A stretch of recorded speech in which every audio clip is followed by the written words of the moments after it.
Hello Internet, my name is Camille, I have a GM's Guide, and this is that GM's Guide, but instead of regular, it's on YouTube.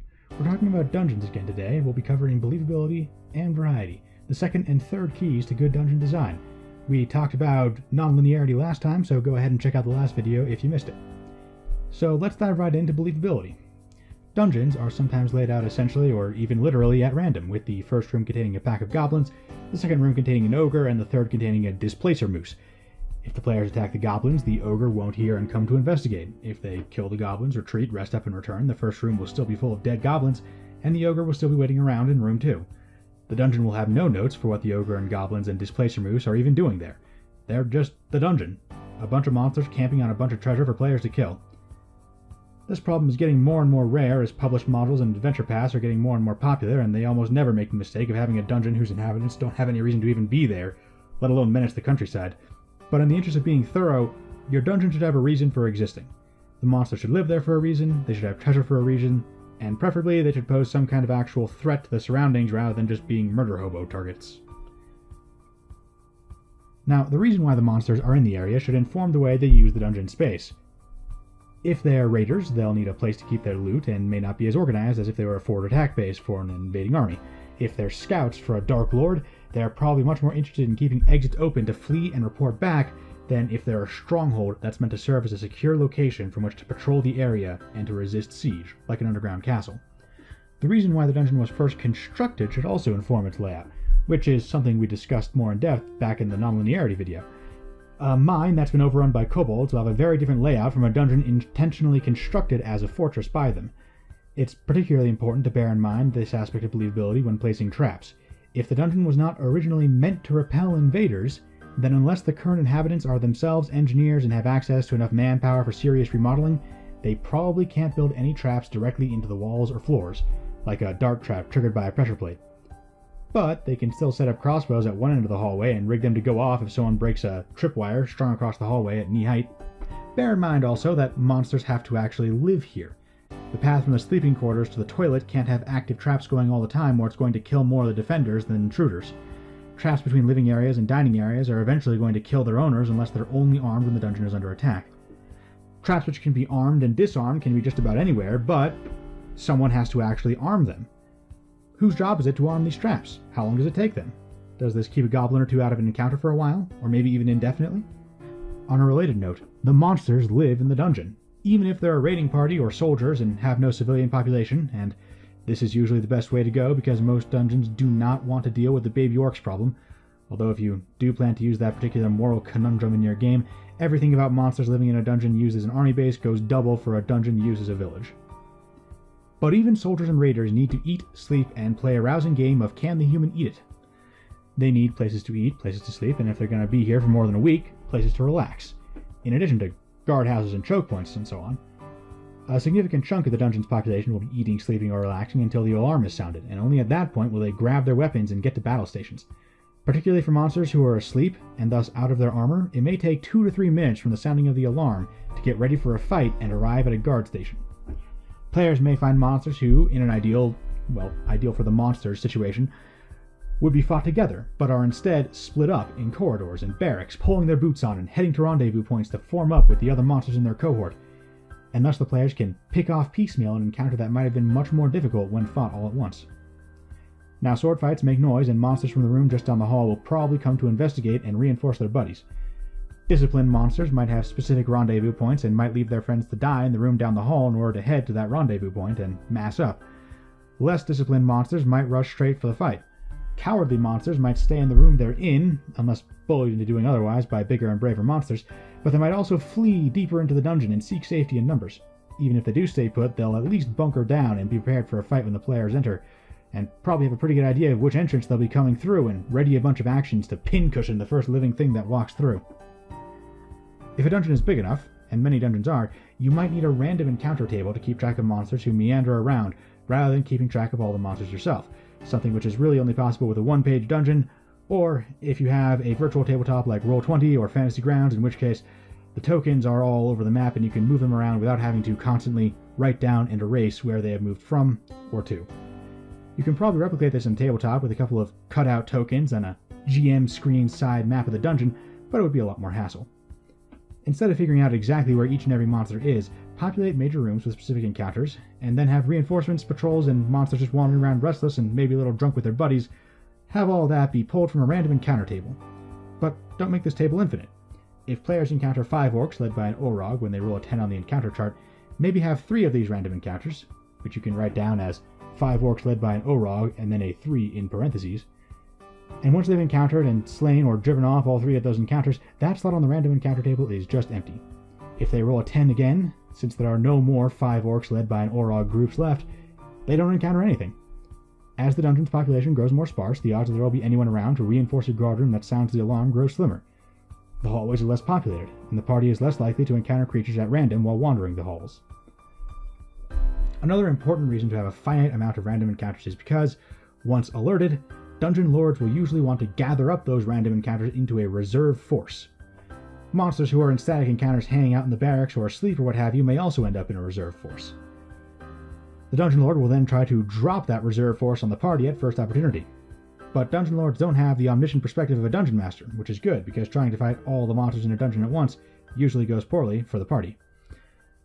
A monster needs to survive long enough to sound an alarm. If the alarm doesn't alert the entire dungeon, like for example if the dungeon doesn't even have a proper alarm, just sentries who run to alert the dungeon lord when the entrance is attacked, then the dungeon lord will have to send out runners to alert all those random encounters and off-duty monsters to show up and form the reserve force. Even if the alarm goes through the entire dungeon and all off-duty monsters immediately report to the reserve force, that's still going to take much longer than the 5 rounds or so, which is only 30 seconds, that the party will take to finish up the dungeon's first encounter and start exploring. That means that the party won't be where they were when the alarm was sounded, which means the dungeon lord needs to find them, which means he'll be chasing after random alarms and scout reports, trying to figure out where the party is going and beat them there, or at least catch them while they're still fighting a guard post. If the reserve force ever does catch up with them, however, it's going to be a lot of opposition dropping on the party all at once, probably enough for a party wipe if they aren't smart enough to flee, or at least find some terrain advantage like a choke point. Of course, the dungeon lord needs to be ready for any kind of attack, including the possibility that the PCs are just a distraction from a lone infiltrator or another party attacking through a different entrance. This means that they probably don't want all the random encounters to join the reserve force. They need to leave some behind to check for infiltrators, and to sound the alarm if a second party attacks through a different entrance and the reserve force needs to split in 2. These tactics are rare for PCs, but mostly for metagame reasons. It's more complicated to split the party, and there's almost never enough players in the group for an effective 2-pronged attack. In Universe, the Dungeon Lord has no reason not to suspect that a 9-man adventurer party may have split off into one party of 4 and one party of 5, using one party as a distraction while the other makes a beeline for the treasury after the reserve force has mobilized in the wrong direction. What all that means is that the Dungeon Lord still wants his guard post manned, even on the other side of the dungeon, and still wants random encounters patrolling as much of the dungeon as possible. This is good because it helps give the party a fighting chance against a fully alerted dungeon without harming believability at all. So, what do they eat? Monsters have goals. Usually this is some kind of military goal. They're here to raid or invade and are using the dungeon as a base. The dungeon should be set up such that they can actually accomplish that goal. An army marches on its stomach, and it occupies a dungeon on its stomach too. What's the monster's food supply? Do they have several weeks or months worth of food reserves in their dungeon, and when these run out they'll have to retreat back to friendlier territory to resupply? Do they feed themselves based on constant raiding or by demanding tribute from nearby villages? Is there farmland surrounding the dungeon to keep the dungeon supplied by monsters who then flee to the dungeon's safety when the adventurers roll into town? Do the monsters have Dwarf Fortress-style underground mushroom farms within the dungeon itself? What is the monster's goal, and how are they going about accomplishing it? If they're here to invade, then they'll need to leave the dungeon to do battle with defending forces. Do they plan to return to the dungeon and use it as their stronghold to occupy the area, or is it too remote for that purpose? If they're going to use it as a stronghold long-term, then how many guards do they leave behind when they leave the dungeon to give battle? If they're using the dungeon to patrol and maintain control over territory, how much of their forces are deployed to those patrols? Do they come back each night, or each day for nocturnal monsters? Or do they patrol for days or weeks at a time? If they're raiders, how much of their forces do they commit to a raid, and how long does it take them to get back from a raid to the safety of the dungeon? Hours? Days? Make sure your dungeon inhabitants are actually accomplishing their goals, or at least trying to. This will almost always make them more vulnerable to attack, but that's a trade-off that the dungeon's inhabitants have to work with. You can't raid the countryside if you never send out raiders. You can't take over the area if you never march out to fight the local defenders. On the subject of trade-offs, a dungeon shouldn't be prepared exclusively for an attack by a party of 3 to 6 powerful adventurers. They should be equally prepared for a lone assassin, a large army of weaker creatures, or a small number of powerful but distinctly non-human assailants like dragons or beholders. Spreading guards out to help detect a lone assassin, that makes them more vulnerable to adventurers. A single guard has a pretty good shot at detecting a lone assassin, but if a pack of 6 adventurers finds him by himself, they'll pop him off no problem. A party of 3 to 6 adventurers is the only opposition this dungeon is ever going to face on screen, so to speak, but it needs to be ready to defend against other threats that exist in the world, even if that makes them weaker against that party of 3 to 6. Can the dungeon defend itself against a large army? What about aerial opponents? If they're a classic underground dungeon, then the answer is yes, because we force them to land in order to get into our dungeon at all. But a military camp that works like a dungeon but is open to the air, it's going to need a bunch of archers. What about one especially sneaky opponent? What about enemies with lots of breath weapons or other AoE attacks that punish tightly grouped opponents? What about enemies with high damage single target melee attacks that punish opponents spread out so far it takes them a long time to engage together? Lower level dungeons won't have an answer for all of these threats. A goblin's war camp response to an attack by an adult dragon is probably to grovel and beg for mercy. A bunch of kobolds relying on traps probably can't reset them in the middle of a fight and can't do anything against a large force of weak creatures, except run. Necromancer Lord's skeleton hordes might be dumb enough to fight tightly packed. All the skeletons just make a beeline for the nearest threat, even when it would be advantageous to spread out.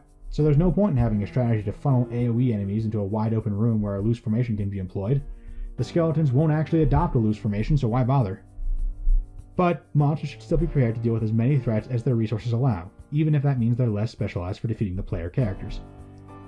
The exception is if the player characters have proven to be far and away the greatest threat to the dungeon's occupants, in which case they might reorient their defenses to deal with them specifically.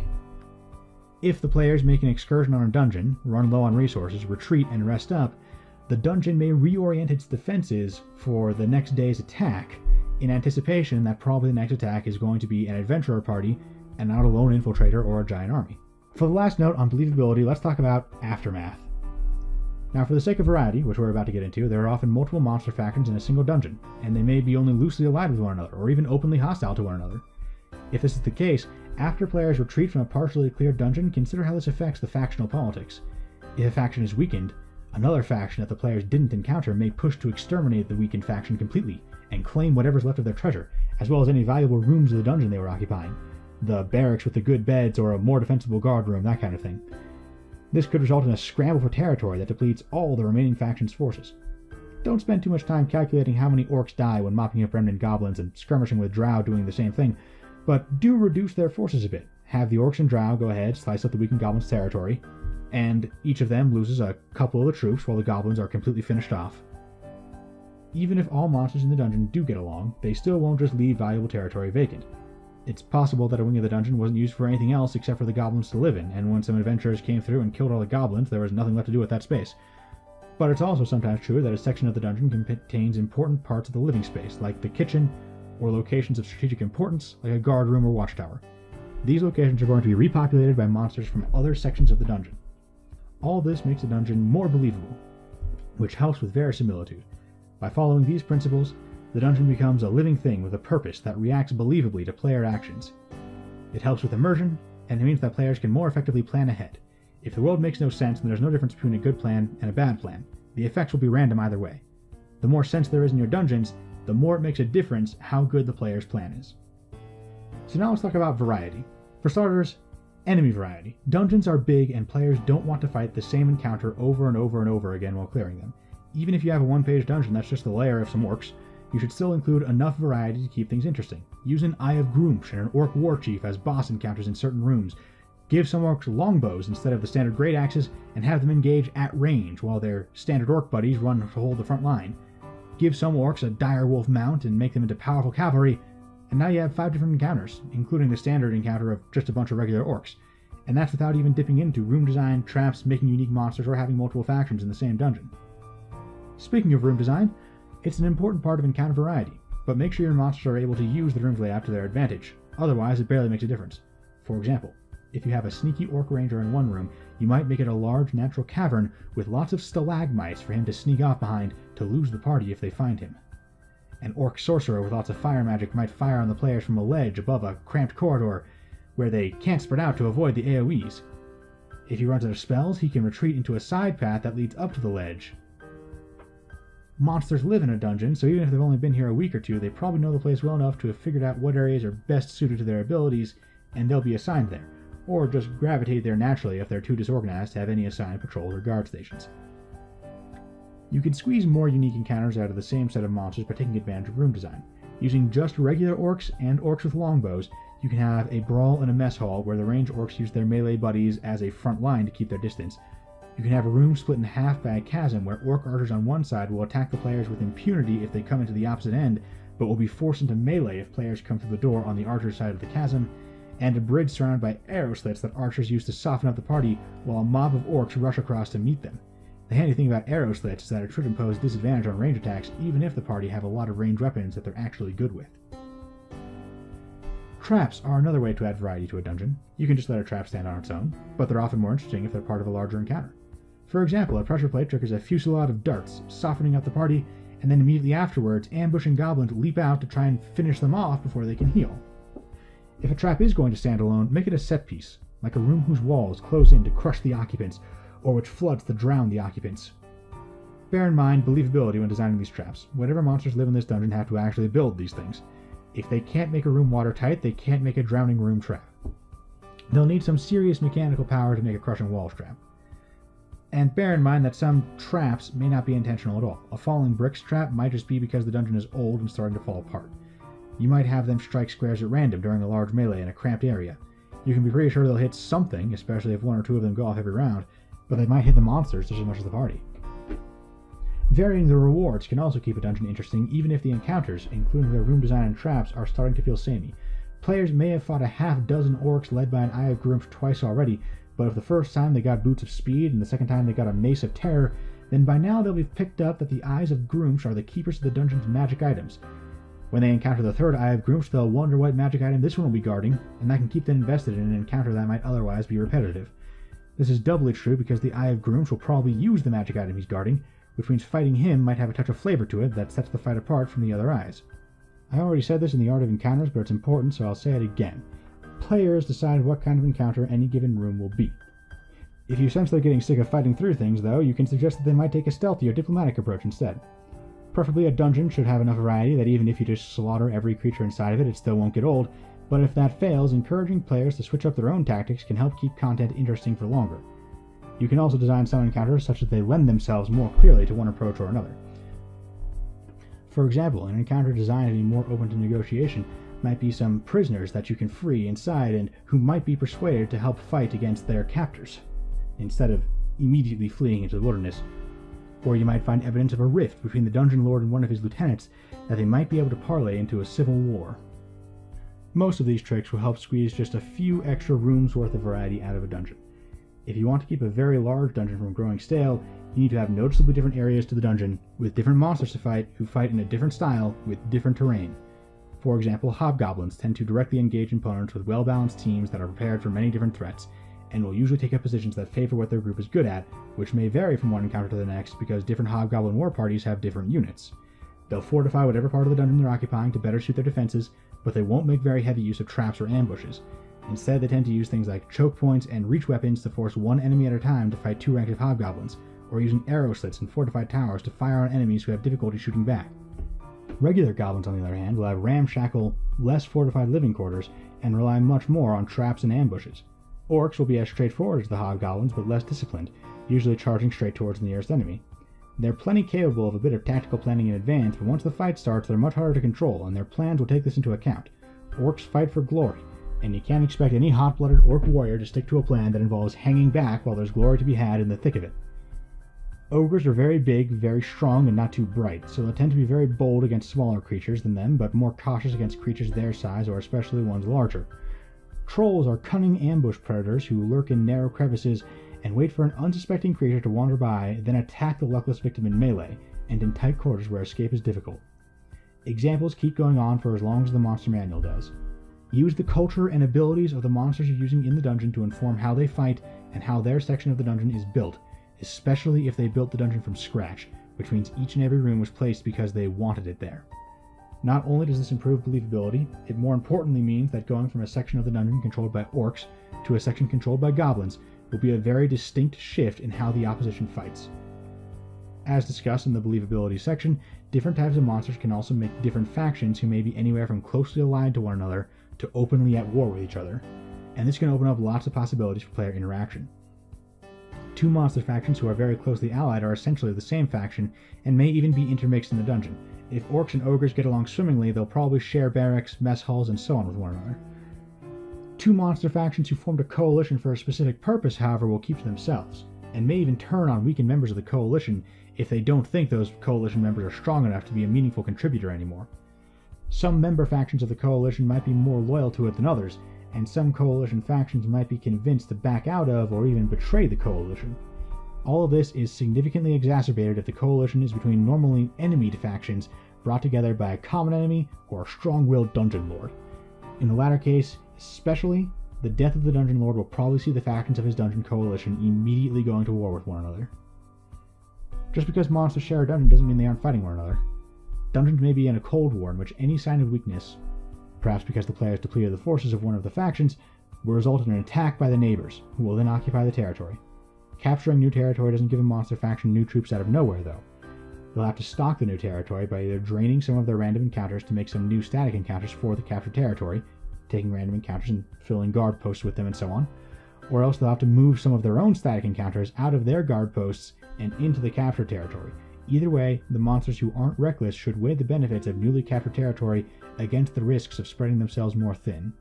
To adventurers, a dungeon is a piñata full of treasure and blood, but to monsters, it's a risk board, and only foolish dungeon lords will make the mistake of going for Asia. Speaking of random encounters, different areas of the dungeon should have their own random encounter tables, which is another way that one faction controlling multiple areas gets stretched thin. They have to split their random encounters between two different tables. If monsters are in a fairly friendly coalition, random encounters from other factions might show up. A couple of drow drop by to chat with their orc buddies while off duty, or whatever. In dungeons where monsters are actively at war with one another, random encounters may include an incursion of forces from a hostile faction, who might be persuaded to team up with the party for as long as they're still in the territory controlled by their common enemy. With the possible exception of enemy variety, faction variety is by far the deepest well to increase the variety of your dungeons and keep larger dungeons interesting for their duration. So, that's dungeons. Next time, we're going to talk about mysteries.